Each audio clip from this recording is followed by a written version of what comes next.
So good evening and welcome to this week's episode of Errol TV.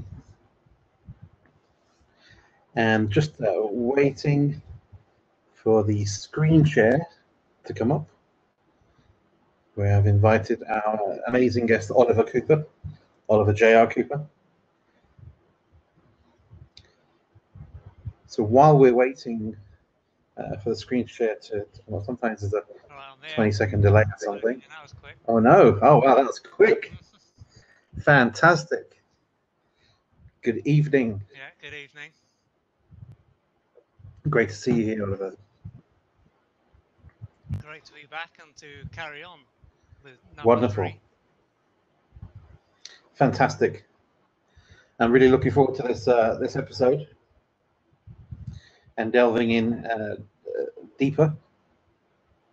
Yeah, very deep. It's going to be a deep one today. It really is. So just to for the viewers that haven't been on Errol TV or seen Errol TV before, my name is Errol, and just a little bit about myself. I've been in the self-development, energy healing arena for 10 or 15 years. And during that time, I've experienced many things. I've learned many different modality system techniques, everything from sort of mainstream counseling, coaching, hypnotherapy, and NLP. And then on the other side, the energy healing, the intuitive, the scanning, the soul's perspective, going into the heart center, aligning energy fields and energy centers. So I've had a full spectrum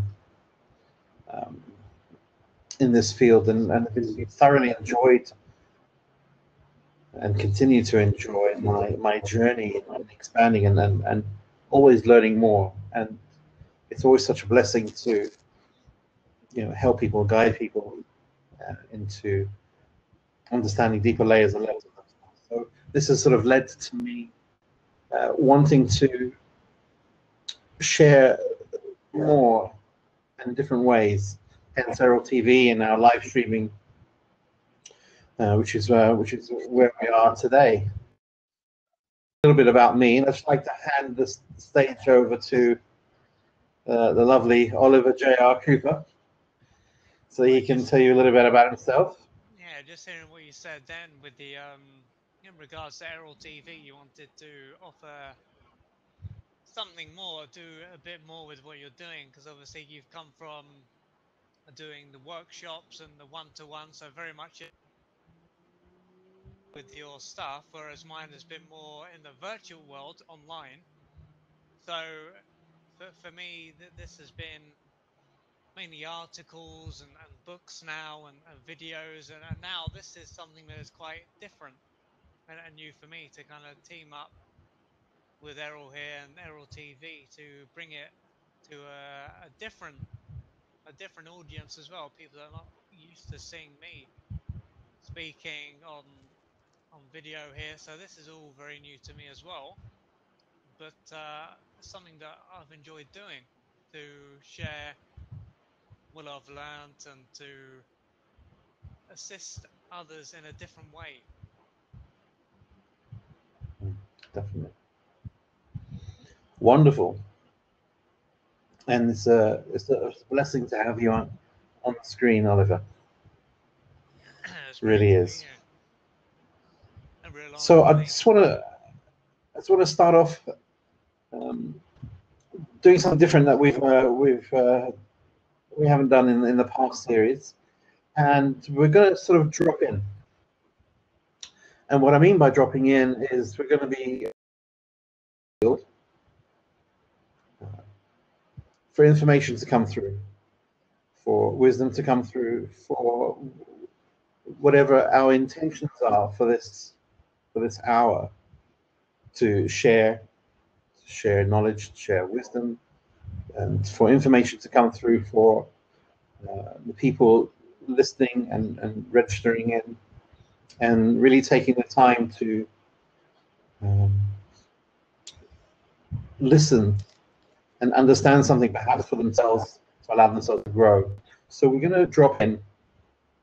So it's going to invite you just for a short while, a minute or so. We're going to close our eyes just for every. We're going to take 3 deep breaths in through your mouth or nose. And we're going to allow the exhale to be longer. So deep breath in,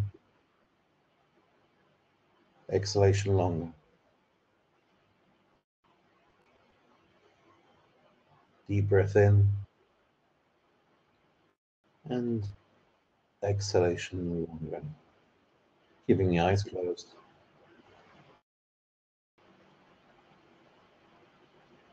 Let us all set the intention to open up a sacred space, to create an energy field for wisdom,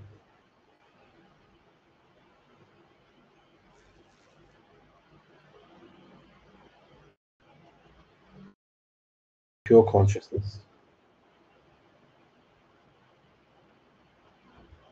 and a deeper state of presence to be here now.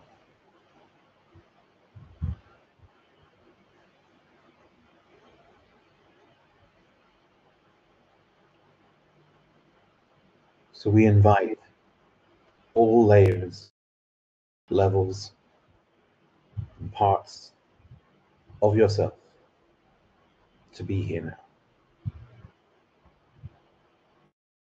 All of you is welcome here. Every layer and level of your being.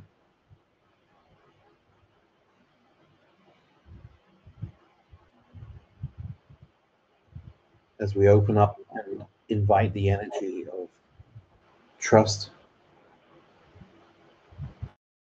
safety, surrender.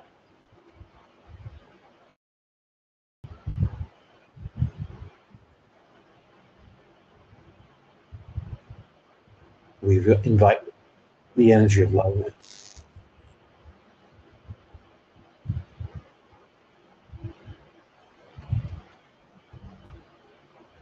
And we also invite the energy and consciousness state of a deep sense of belonging.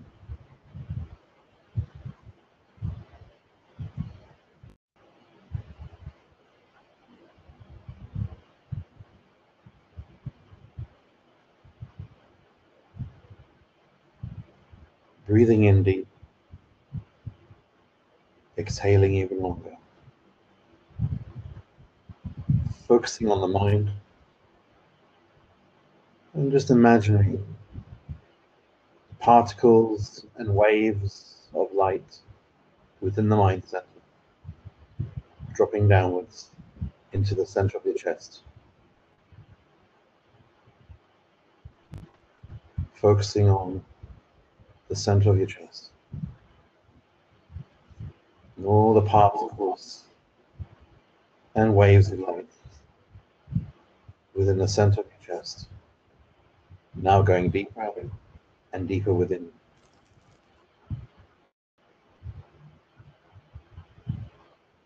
Deep into the infinite space within you.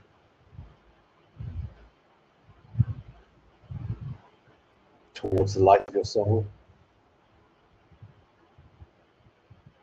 And towards the magnificent light of Source within you.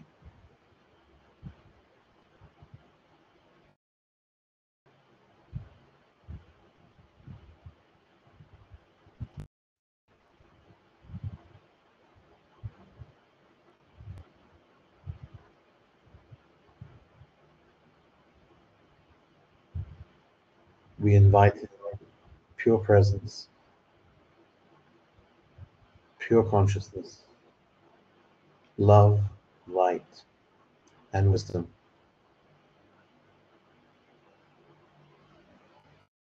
highest benefit for us all in this moment.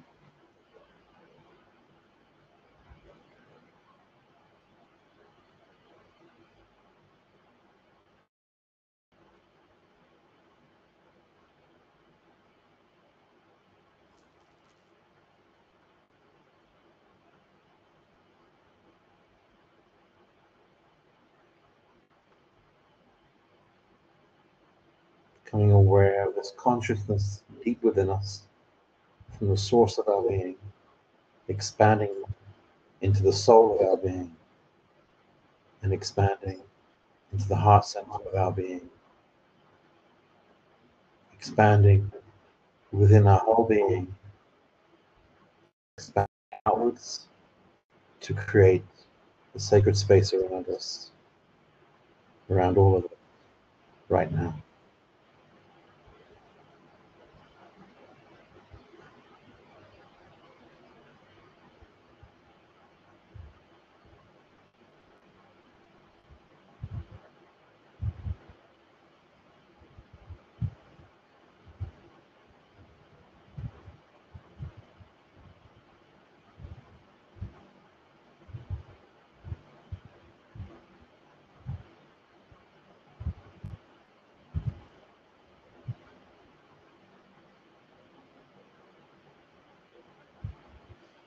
Taking a deep breath, exhaling long, and another deep breath in, and exhaling long,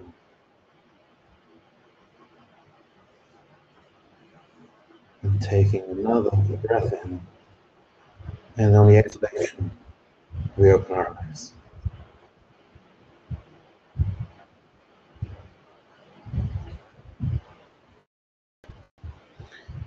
Okay, so welcome.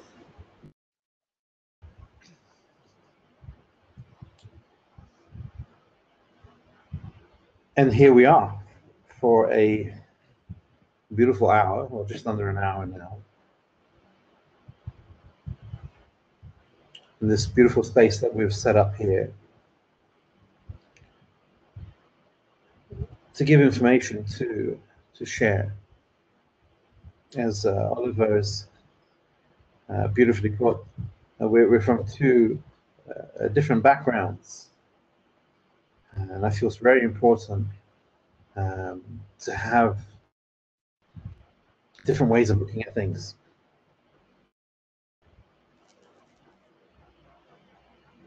And this episode in particular, I feel very blessed to be co-leading with Oliver.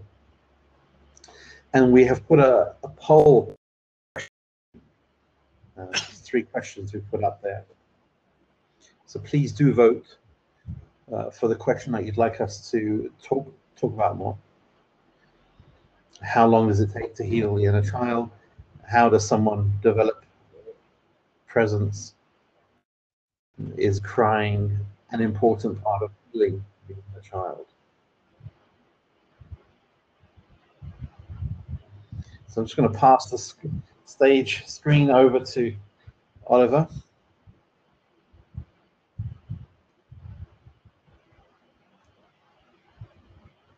So far we have one vote questions, and lo and behold, it's we have another one. It's how does someone develop presence? There we go. It's changing. That's interesting, isn't it? Yes.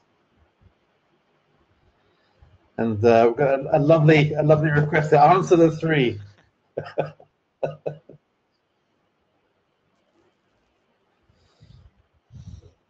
Why not, Oliver?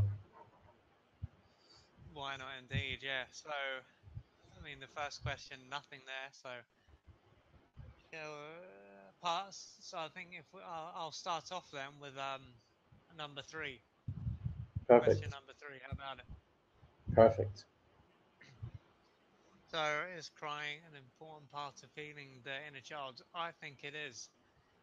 And the reason I think it is because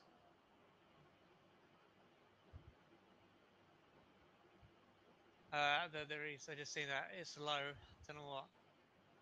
Anyway, so the reason I think it is because when it's it's come to my own growth and development, I was feeling emotions and even did some Reiki healing and different energy healing, and I even did some family constellation work. But it was only after I really got into crying and to release the pain that way that I really had a shift. It was almost as if the other things did a certain level, a certain layer, but these other things didn't really get into the the main meat, kind of, if you will. Didn't really get into the real stuff. And once I started to cry, and then I did this in a very conscious manner, so I was kind of observing that part of me, the inner child within me. I could observe that, and I could be with it, and I could kind of come out. So it's like a going in and out. Because I think if I'd have got too identified with it, then I might have just shut down. It would have been too much. So through the adult me, that the conscious part of me being with that part of me, it allowed me to be there and to allow it to really cry and to get out that pain that it wasn't allowed, didn't feel safe enough to do many years ago. So I would say that it is an essential part of emotional development ultimately. So if there's no crying, I would say it could be very hard for us to really make progress, because there has to be some kind of movement. It's kind of gone in and now it's got to come out.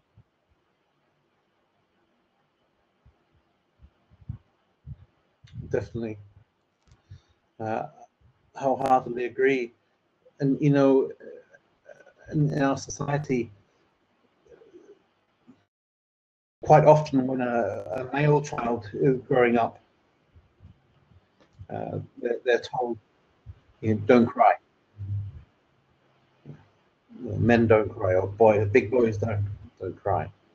And this pattern, unbeknown to the adult male, and this could also be said for the female child as well. You know, big girls don't cry. You know, big boys don't cry, and it can create a pattern, a behavior pattern, that every time they can feel the feelings coming up, the emotions coming up, to cry. That subconscious authority figure coming in from deep within says, "Don't cry, don't cry," and the person can hold it in, and it can prevent them from crying.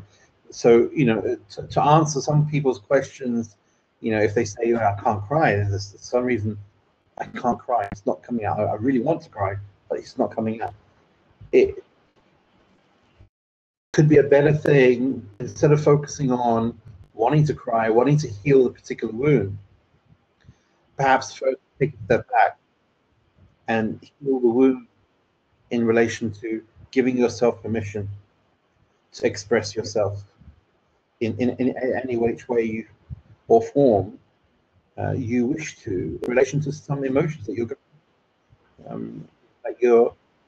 that you have permission to cry. You have permission to express yourself, and perhaps on another level,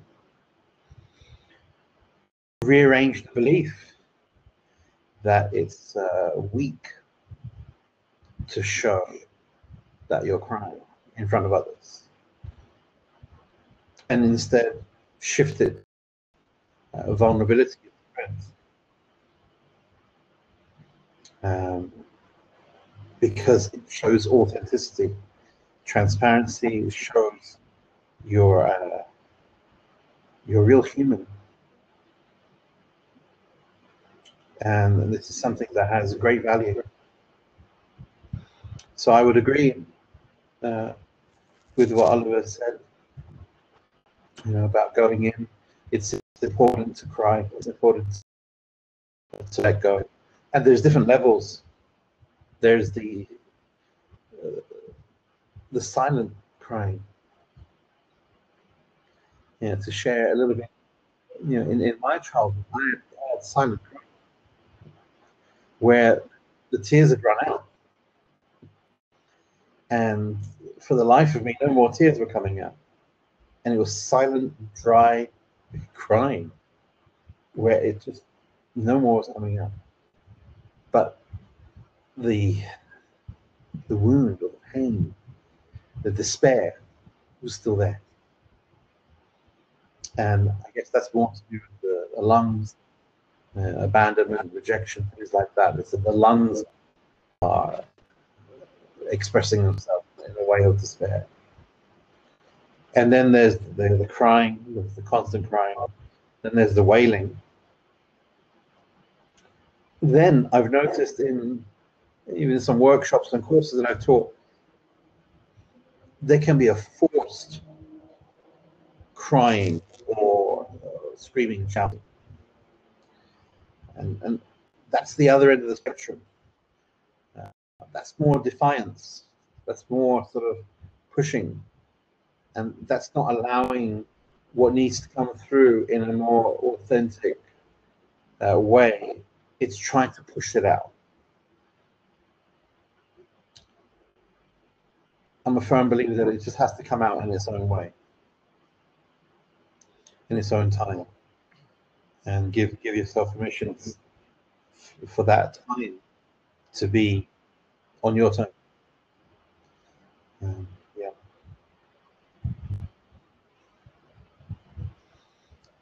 Yeah, I would completely agree. It's not something that can be, as you said in the kind of meditation you did at the beginning of visualization, the surrender, bringing in the surrender, and that's the key thing with this. And again, in order to get to that level, as we've said, Errol, it's about changing dealing with the programming, kind of going beyond that, about how someone might feel they shouldn't cry, or it's not the right thing to do, and it's weak, and all these kinds of limiting ideas that we might have picked up through not being allowed to show our emotions in the beginning, and then that stops us from basically opening the door.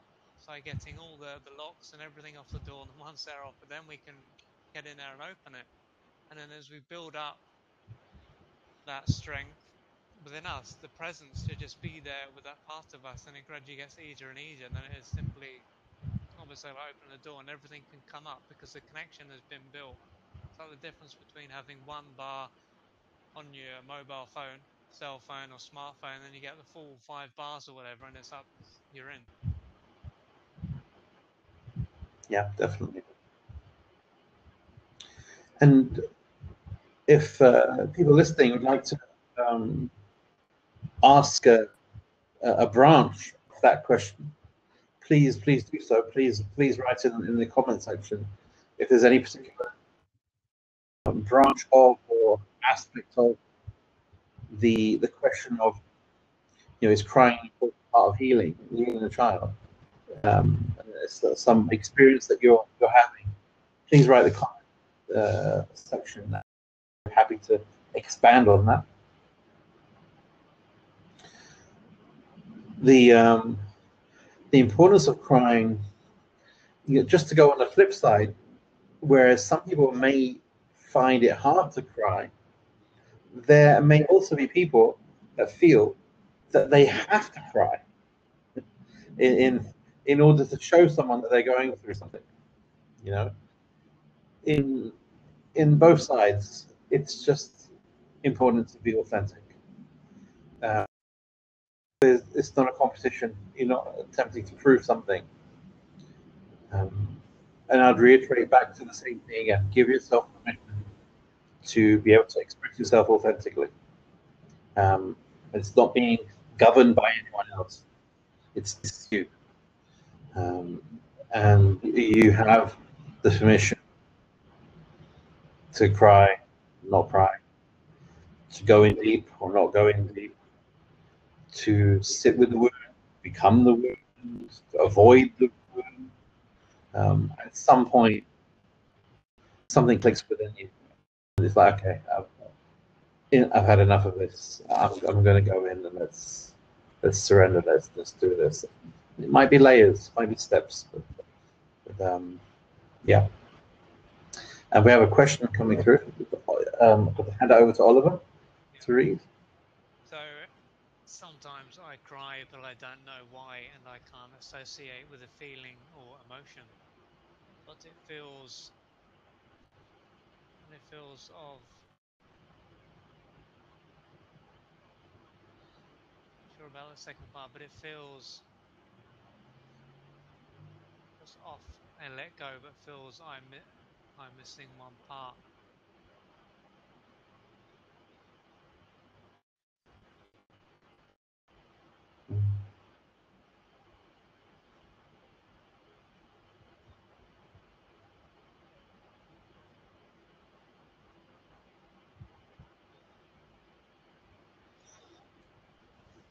So with this particular question, that's perfectly fine. That's perfectly fine. So sometimes I cry, but I don't know why, and I can't associate with the feeling or emotion.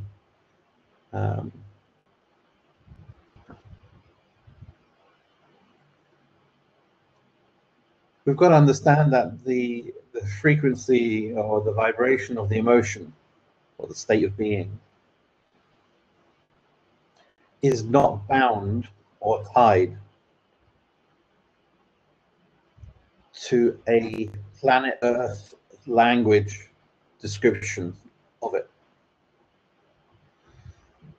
It's much bigger than this. These emotions or these vibrational states, from high to low, from a dualistic perspective, have been there way beyond we developed any form of language like the English language or the Spanish language, so that we can describe it as sadness or grief or resentment or abandonment.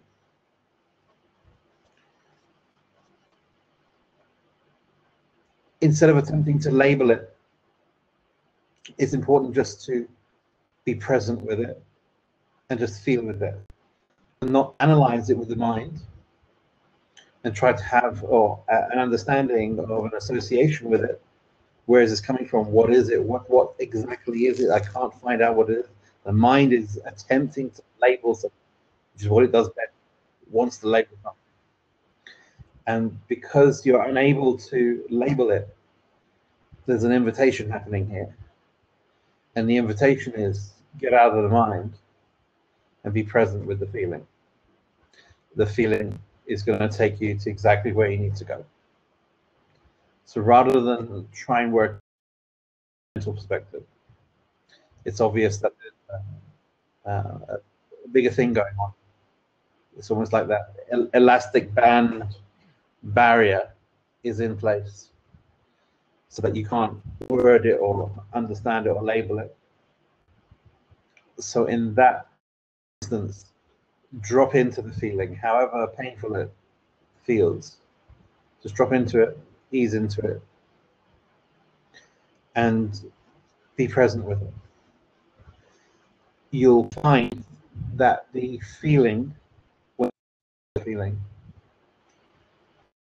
will take you on a journey into another layer, and another layer. It's so intelligent. It will take you to the core of your being. It will take you through your subconscious. It will take you through all your dualisms,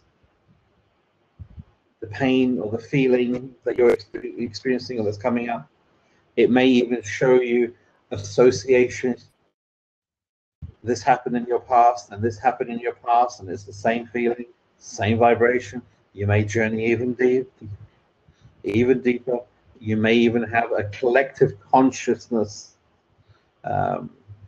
version of that happening due to your gender or your cultural background or whatever other collective consciousness energy that might be associated with. You may then go even deeper. It's going to take you on a journey. Ultimately, it will take you, if you allow it, through your dualism into your truth. A much deeper truth. I hope that's answered in some ways. What do you say, Oliver? Yeah, I would pretty much say the same thing as going into the body, into the feelings, and not to get caught up in the understanding of where did it come from and what does it match up with. Simply being with it. It's like a vast, wide open space where the mind, of course, is more going to be like this. It's everything laid out. It's everything in steps, and everything is managed. I know super managed up here, but down there, and I wouldn't get too caught up in the whys and everything else. So just as you said, Errol, but I've just noticed my laptop here is low, so I'm just going to get the power cable. I thought I had longer than this. And I'll be under a minute, and I'll be back. Perfect. And I'll answer the presence question while Oliver is away. So the second question that's been voted for, which is how did someone develop presence?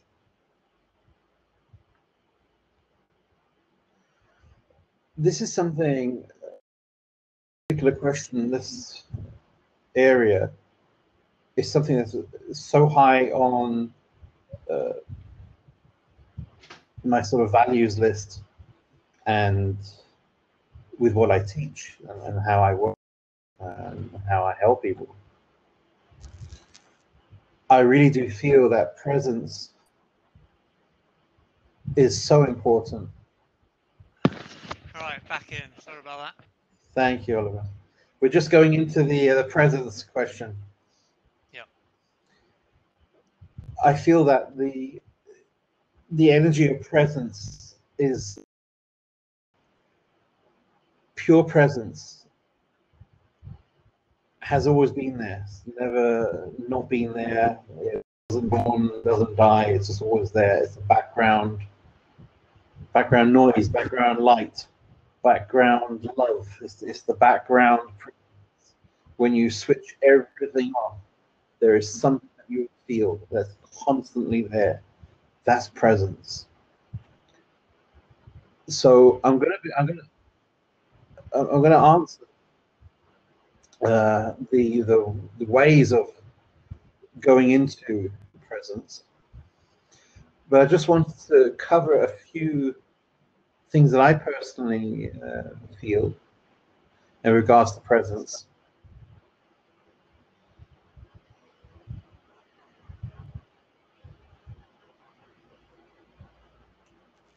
When you are doing something, when you have an activity, and you're totally there in the activity, you can feel it, you can sense it, because the whole focus is there, your whole being is there. You become one with the action, you become one with what it is you're focusing on.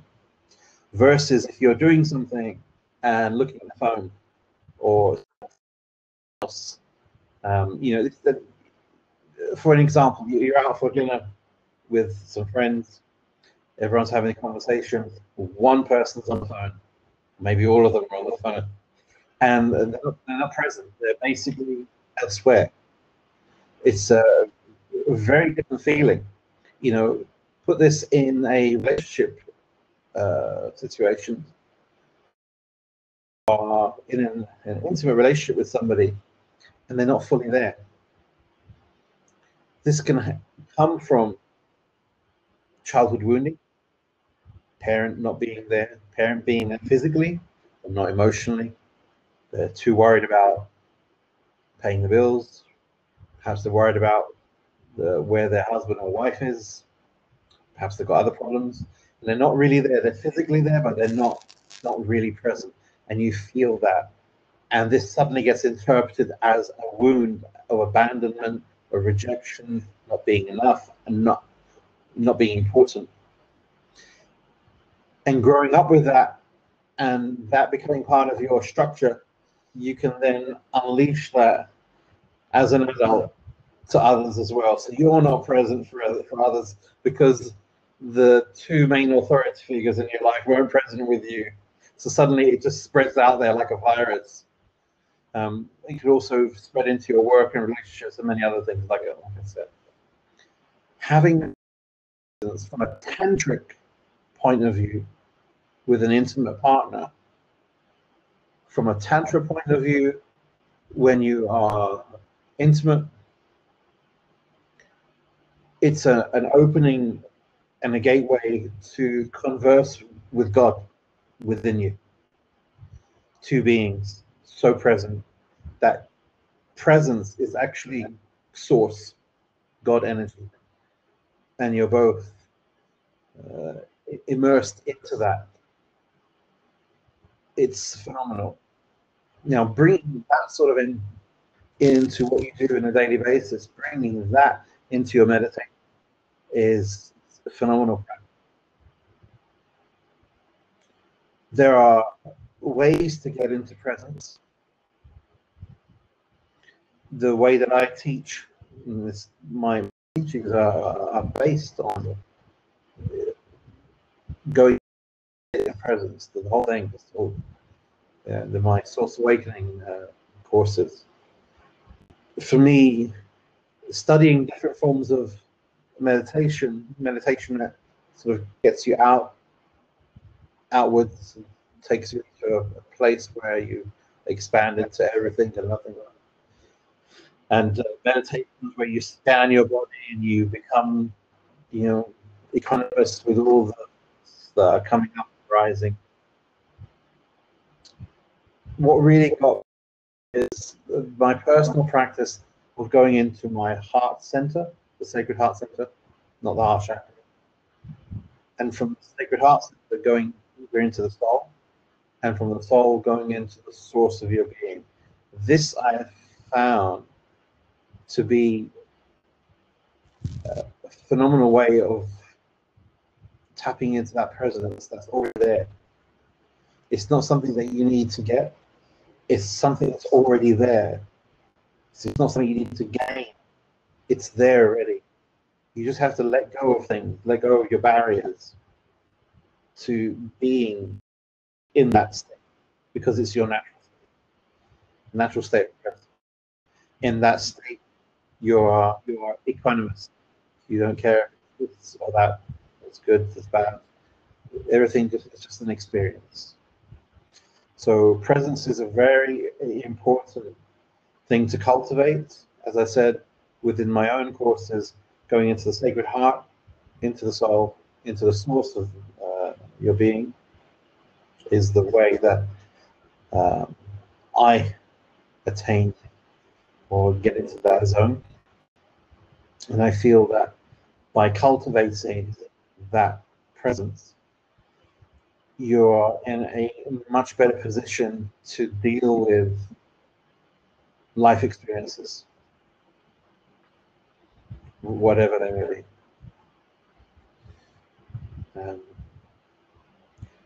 So I hope that I answered that question, Natalia. Oh no, sorry. It was the polls. Someone voted for the presence, and yeah. So I'll hand over to Oliver. Yeah, I think you nailed it there. I mean, what came to mind is a bit like walking down an alleyway, maybe not when it's too dark, but it's just getting dark and it's easy to walk down and just to be in our own world. So we're not really present. And then we hear something, bosh, we're there. And it's like, boy, everything kicks in. And then we're completely present. It's kind of like that. You know, when we see something we really like, then we show up, we're here. When we're in a situation we don't really want to be, and then we switch off. Yeah. There's no presence. It's a bit like when we go somewhere on holiday, the first few days we're there because it's all new. After a little while, we switch off, and as you've said, it's not something we necessarily need to create from scratch because it's always there. It's simply about removing the baggage, the trauma, and everything else out of the way, and then gradually this thing kind of phased in, and then the more of that, then the easier it is to be with ourselves, because when there isn't that, then we look towards others to be there for us. We're looking for kind of the handrails because that part isn't developed, and in the beginning we can need that and just to start to get the ball rolling. But then as we continue to build and build, then what we couldn't face at the beginning, will then, at this point in time, once we develop it, will no longer phase us, so we can just be with it. It's no longer to be something that completely blows us away, and then we can. It's how we can then be completely with our unconscious mind, with our the stuff in our body. Obviously, as some more stuff is dealt with, then it's going to be easier anyway because there's less stuff. But Yeah, as we become stronger, then we can just be with it, and there be no totally. need for us to look towards external things, maybe food or drink or relationships or things like that. They're not to our benefit when it's a dysfunctional relationship because we will be with our own pain.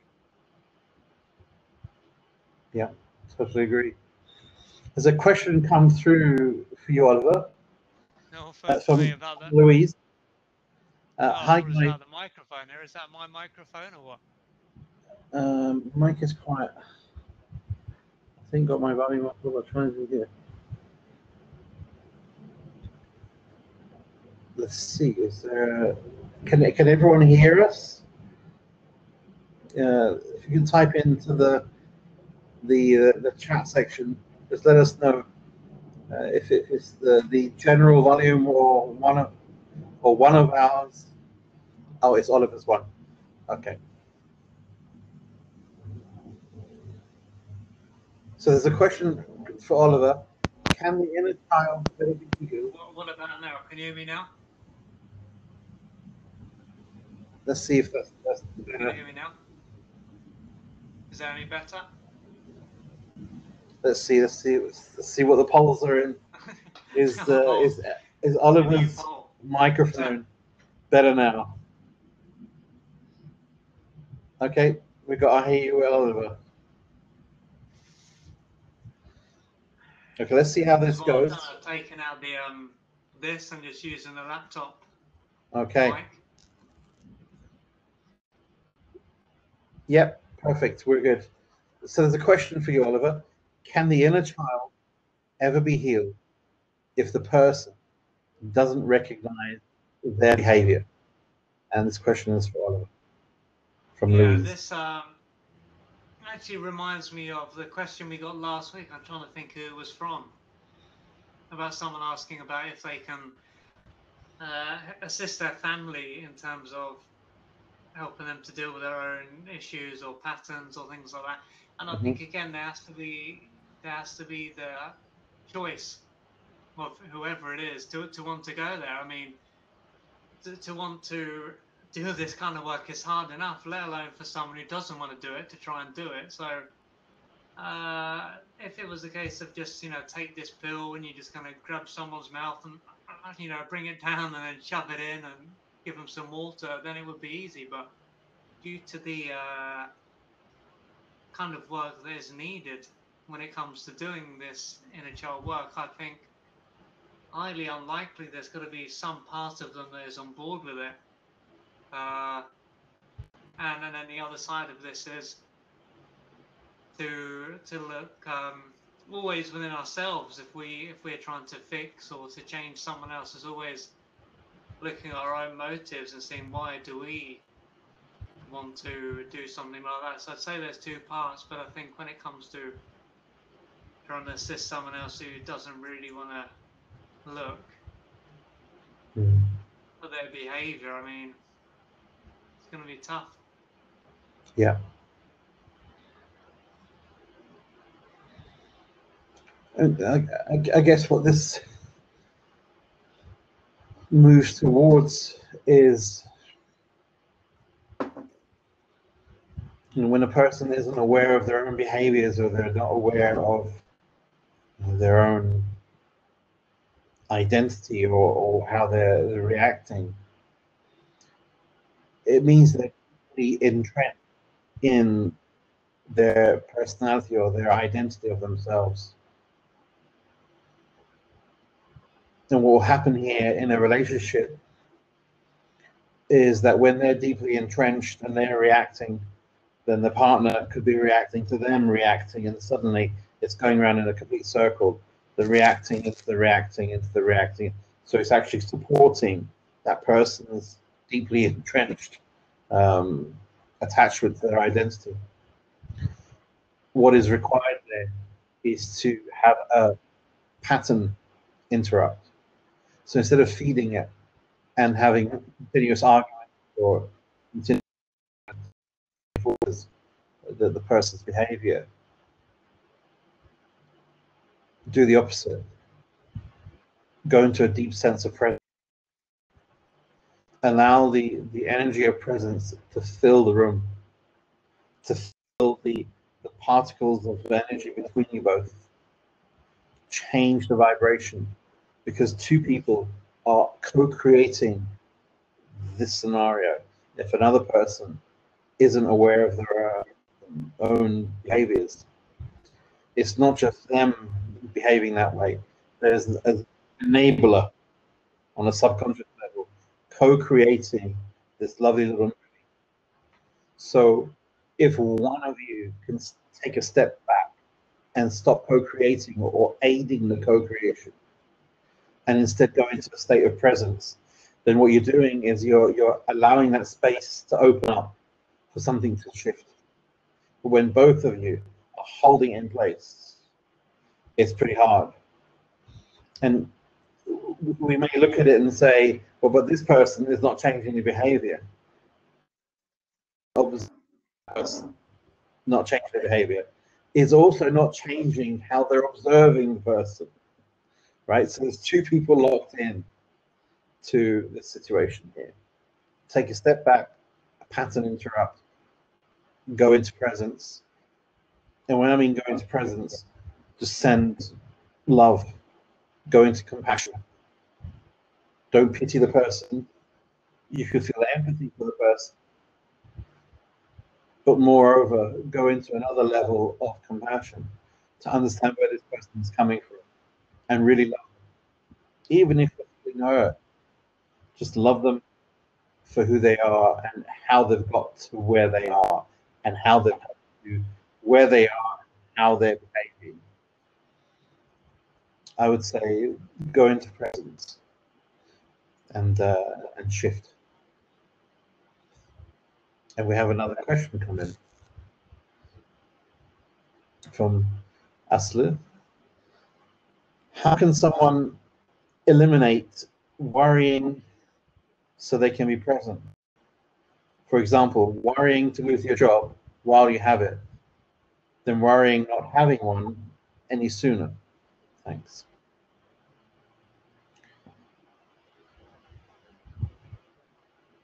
That particular example, I'll hand it over to Oliver, but we're probably looking here at the energy of scarcity. If someone is worrying about losing their job while they have the job and not having another job, we're looking at the scarcity. We're looking at perhaps deeply embedded, inherited, ancestral beliefs of poverty, fear, famine, war, being moved from village to village, town to town to the country, things being unstable, uncertain, perhaps death, loss, many different things going on there. So you may see it as on the surface it's a job thing, worried about losing my job. But if you actually go deeper, it's a whole different map happening there. But I'll hand over to Oliver to answer. Yeah, I think, as you said, there's the what's going on up top, then there's the deep down of there's a self-worth element. So a case of not deserving to have the job and the fearing of being and again it then kicks into the lower chakra there, survival. If I don't have this, then I'll, coming back down to death ultimately. I think all fears, or most of them, is about fear of death. So if I lose this job, if I don't get that, then ultimately I'm going to die. And as you have said, then it can come down to something far deeper, something that's more primal and goes way back. But I think there's also, as well as the trauma element, there's also the the being present with that and not getting caught up with it. So there's the meditation, there's being in nature. I remember someone saying to me, a few people have said that if you've got troubles with abundance, go and spend time in nature and just notice how everything is so abundant in nature, because it is our disconnection from nature, from all that is, that causes us to have the sense of lack. So I think there is two channels there, but I think one of the first things is not to get too caught up in what is going on, the fears, and to come back to the presence, to the present moment of what is actually going on, because it's easy to completely overlook the situation there. It's like someone who is in a good relationship and they're constantly worrying about when's it going to end and everything else, and they could be in a perfectly healthy relationship, or someone who lives in an area that's completely safe and they're constantly fearing when their life's going to end. So it's a big part is coming back into the present moment, and a big part of that is to not get too identified with the mind and to get back into the body and then to be into the now.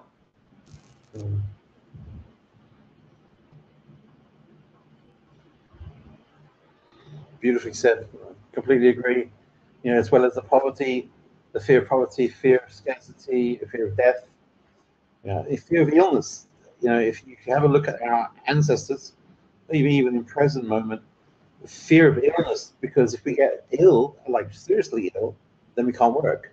And if we can't work, there's no money, then there's no food, there's no roof over our head, and then there's death. You know, it goes. So that stops us, prevents us from doing things. You know, and it can change our lives dramatically. So yeah. And we have another question come through from Tanya. Hi, Tanya. Already been answered, she said. Say again, sorry. She said it's already been answered, but it's she said it's how do you support a child as they grow up to avoid their inner child having stuff to heal later in life. Okay, yeah. Ignore if already covered. How do you support a child as they grow up? Inner child.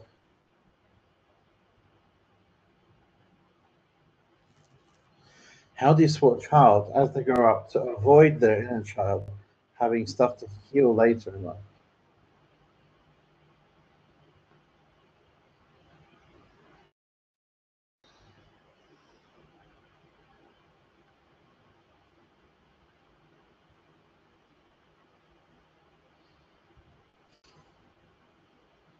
I was in Canada a few years ago, and I started teaching these one-day courses called Source All Stars. And I invited children aged 16. And in this one-day course, we were predominantly going to be focusing on expanding intuition, expanding our abilities to perceive, feel. So we brought in things for the children to look at from their third eye or feel. Crystals, rocks, plants, even animals. And I invited every child to have crayons and sketch what they saw intuitively, like energy fields, auras, and things like that. I also invited the children to use Play-Doh or plasticine, different color plasticine, to sculpt what they saw or they felt. So suddenly we had these little sculptures of energy fields. They're amazing. We'd break for lunch and we'd come back and we'd shift into a different realm. This was the child sitting with the mother laying in front of them and the child having their hands underneath, giving energy, allowing energy to flow through the mother, which is the most amazing thing. Having the parent to surrender and allow their child to take on a different role. And I just want to underline that, allowing the child to take on a different role. We then had the child laying down and the mother putting their hands underneath the child's head and letting energy flow through them. Bearing in mind, we had crystals laid out around them. The last exercise of the day was having the child lie down and the mother lie down with their heads touching and bodies away from each other. And I guided them into a very deep meditation with crystals around them. And the meditation was focused on rediscovering and remembering why both of you, child and the parent, invited each other into this existence and having this reality. Might be a long way to answer this question. How can we prevent the child to go through their inner child stuff and things like that? However, that particular meditation with the heads together, bodies laying there, the breakthrough parents have just with that meditation, realizing that they have called in a teacher for themselves. Instead of thinking that they are the parent, they have to do everything right, they have to eliminate the things that perhaps are going to affect the child further. Instead, understanding that they are going to be learning from this child. They brought in a teacher for their own personal development. I feel that by doing things like that, connecting in a different way with your child, in a meditative way, you're going to get information and wisdom coming through on how to work together with your child, or how your child can work with you, how your paths are going to grow, how you can grow, how your child grows. So rather than seek information outside, go with your child. Do this with your child. That connection with your child and understanding why you're both here, why you both invited each other in. There's a reason, a very deep reason. You don't just get any old soul coming in to occupy a little astronaut suit based on your genetics, your DNA, and your partners. It's like, oh, we'll just get anybody coming in. No, it's a specific soul with a specific mission for their own life, and it's there to help you as well. So I would shift that question and internalize it and create a connection with your child on a different level and ask from a soul to a soul, why have we done this? Why are we here? What's the benefits for you, for me? What are we supposed to learn from each other? What are our strengths? Go that route. That's what I would say. Would you like to add anything, Oliver? I think that's going to be tough. I think you've really laid it down there very profoundly said, and I think this is it. It's easy for a parent, I think, especially if they've been through some real hardcore stuff themselves. It can be easy for them to think, well, I've got to be perfect now to get everything just right, and that can create a lot of pressure. And I think, as you've said, there's a deeper meaning there, and I think a lot of it is it's impossible. I'm not a parent myself, but I would say it's impossible for any parent to get everything perfect. There's always going to be mistakes, but I think the big key is that if a parent can be open and receptive to the child, as you've said. I remember speaking to a woman who was having problems with her daughter, and there was things that happened, and then she was very open to listening to her daughter and acknowledging what happened. And I said to her, that's one of the best things I think a parent can do, just to simply be there and listen. Yeah. Mistakes might have been made, and that can be helped. But if the parent can then listen to the child and acknowledge and validate what they've been through, that can save them a lot of money and therapy and allow them to move through things instead of having to keep everything to themselves and to walk on eggshells. Because there's not just what happened, there's also when this stuff goes on and on and on, because as an adult, they can't get any validation from their parents. So I think the fact that a parent can go there, as you're saying, with these kinds of courses, I mean, you know, that's ideal. And then through Yeah, having that presence ultimately of the parents there just to acknowledge and to listen, there's so much time and energy can be saved. yeah, absolutely. In the absence of connecting on a soul level with the child, the parent is going to revert back to what they learned or saw or experienced when they were a child from their parents, and they'll unleash that onto the child, or perhaps catch themselves in unleashing it and hold themselves back and change things. They're going to be reverting back to that as the behavior that they feel or think they should be giving to their child. So it's important to revert into the soul connection. Otherwise, the person's going to go straight back into the identity and what they've seen or learned and experienced themselves. You know? And so it's important. It's an important part. So thank you for that, Oliver. There's one final question we can just squeeze in from Natalia. I sometimes shut down my presence in order to protect from energy vampires. I feel it's not the way, then I can sometimes feel guilty from it. What's your view on this?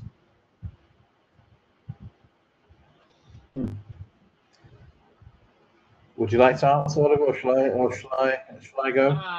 Well, I think from what I understand, it's the case of protecting herself, and then she feels guilty from doing that. I mean, I'd say that's a sensible. That's the same thing to do if you're around energy vampires, and especially if you're sensitive and all about that, then it's easy to take on and not even know it. Especially if you're around those kinds of people a lot of the time. And I think I'm shutting down, getting away. Obviously, boundaries are key here. And obviously, at times, it's not possible to completely do away with all energy vampires. Sometimes we can just have the to be unfortunate and coming into contact with them, maybe at a job or somewhere like that. But I think shutting down is you're protecting your well-being, and I think that is a completely rational thing to do. And I would say there's no need to feel guilty about that. I mean, if anything, the other person should feel guilty for dumping their toxic waste onto you. It's definitely a behavior that can come up. You know, you're standing there in your light and love and shining brightly, and suddenly you just feel that the connection you're having with certain people is slightly off, and you're starting to feel your energy is being drained. And quite rightly, the behavior can sort of go into a boundary being put down, which can be interpreted as your presence being shut off or blocking the person out. It's a delicate one. Because what's happening is there is a non-verbal conversation where you're suddenly putting your boundaries down and shutting someone out, but it's not being expressed. It's not being expressed verbally, but it's definitely being expressed energetically. And then that could create the mind to start thinking, well, feel guilty because this person likes me or this person likes being around me. But instead of them being present with their own light, they've suddenly switched off and they're focusing on your light. And for some reason, they feel like your light is more important than their light. They're sucking the hell out of it. And it can feel a bit daunting because in that moment, they're negating themselves. So that can feel bad as well. So not only are they negating themselves, they're then looking to you to gain light, and as a reaction, you then cut them off. So I can totally see that this would make you feel a bit tested, because the person is negating themselves in the first place. You know, they're feeling that someone else's light is more than theirs. So in this scenario, you know, as Oliver said, you know, as I agree, it's perfectly fine to put barriers down, perfectly fine to put your boundaries down, perfectly fine. I would journey into boundaries in yourself, because there's a reason this scenario has shown up. There's a reason this particular little movie has shown up.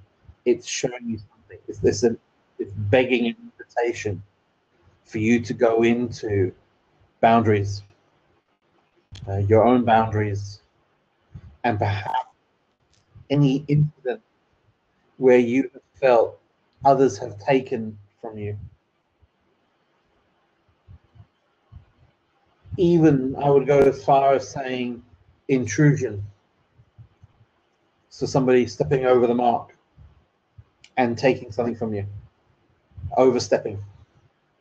This can be also interpreted as violation. So I would look at this scenario, see that someone's trying to take your energy, and you're putting your boundaries down. A frustration is coming up within you, feeling guilty. There's more going on here.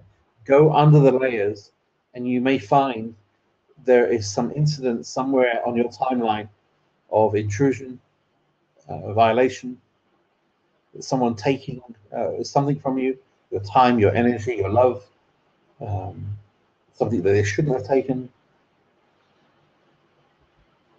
And perhaps there was an inability to put boundaries up. So I feel that this scenario is definitely showing something. It's an invitation to go into something here. And I feel it would be a very beneficial thing to go into that, follow the invite, because it will do your self-boundaries a world of good.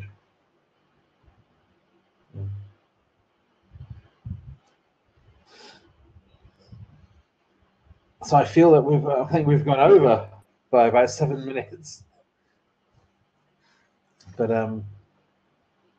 yeah, it's always good to answer as many questions as we possibly can. Would you like to add anything, Oliver, as a final few minutes? I mean, just I think you pretty much nailed it. It's usually the kinds of thing that I would go into if I was going to write an article. I would go into, because as you said, it's a violation. And it could be way back. It could be a case of being walked over and not respected, having your boundaries not respected. Perhaps you didn't even get the chance to develop boundaries properly because your parents or whoever, and this can relate to anyone who often finds they're drained, because they weren't allowed to develop boundaries as a child. So now they're an adult. And they end up attracting all these situations and into their life where it just gets played out again. And because they weren't allowed to say no when they were younger, now when they say no as an adult, they can feel guilty, like they're doing something wrong, because what was right, according to their parents, was we do what we want, when we want, how we want, and you just put up with it. And obviously, as a child, our need is to survive, and we're very small, and it's like a small animal now, but that's very dependent on us, like a small rabbit or a small kitten. They can't do anything. As they get bigger, obviously they can do a bit more, but now we're an adult. Yeah. It can seem strange that we're behaving in a certain way, but obviously at one point in time we were completely dependent on these people who were supposed to look out for us. So definitely I would say, as you said, Errol, going way back in and looking at the original event, and that will reveal a lot. Definitely, to add on to that, it could be something in the person's private timeline. You know, if you want to go into sort of the energetic fields, past life, ancestral, you can trace guilt back into different religions that we have been blessed with on the planet. Blessed with, yeah. Some of which, without naming, like factories giving the energy of guilt and shame out in abundance. And if we have an association to these religions in our past, perhaps we don't believe or follow them in our own lives, but we going back 7 or 8 generations, that means it's still in your vibrational field. So the fear of violation or intrusion or energy vampire or feeling guilty and shame is very much a part of some established religious teachings, unfortunately. The teachings have sort of deviated from the pure truth and love, and fear, shame, guilt, and other lower vibrational aspects have been added on in order to hook people in, without naming any, of course. So I would look into, I think this question was from Natalia, I would look into your ancestral line and see if there's any religious guilt and shames and violation history in your own family or town ancestors. I hope that's given another insight. So I think without further ado, we're going to call it a night on this week's episode. I want to thank the amazing Oliver J.R. Cooper for joining me on the screen. Really thoroughly enjoy his presence and how he describes his take on the questions that you ask and what he has to share. And really appreciate this time that we're taking. Well, thank you, Errol, as well. You bring a lot of depth, a lot of other things as well into the conversation here, and it's a great honor for me to be here and to share the screen with someone like yourself. Wonderful. Likewise. And for people to learn more about what you do, where do they need to go? Yeah, the best place is www.oliverjrcooper.co.uk, and there are my books, videos, and articles on the transformationalwriting.co.uk site. Nearly 2,000 free articles there for you to have a look around, and they go into all kinds of deep stuff, abuse and trauma and all kinds of things. So, find plenty of information and insights there to get your teeth into. Perfect. Wonderful. And if you want, obviously, I think Oliver's going to type his website details in, so you can sort of click on that so you have easy access. So thank you, Oliver. If you'd like to know a little bit more about myself, just go along to www.errolcampbell.com, and on that website you'll be able to see there's coaching programs and also my Spiritual Awakening Academy, which is enrollment is open. We're starting at the end of summer. I'll be taking a small group, personally mentoring a small group through 14 months, 14 modules on one of the greatest journeys I feel that I've ever put together. Be teaching you everything that I know, from energy repatterning to shamanic work to counseling to meditation to presence practices, inner child, 14 amazing modules, and included in the module, the 14 modules, you'll be getting a intuitive coaching certificate and a spiritual counseling diploma. And including in this this course is also a 1-week immersion with me in Bali, because I really want to meet everyone that's attending and taking the course. And as I said, I'm personally mentoring a small group together at the same time, so that we can all grow together and share together, and that I can be there hands-on with people that are joining from all over the world. There's people from all over the world joining, which is amazing. And so there'll be live webinars, there'll be support, and as I said, there'll be an accredited counseling diploma and coaching certificate at the end of it. Including in all of that is the marketing and business aspect, which is very important as well. All of this in, so you'll be ready to go and practice anywhere in the world, as I have. So there's that to look forward to as well. So I hope you can have a browse of my course. And yeah, I look forward to our next conversations next week.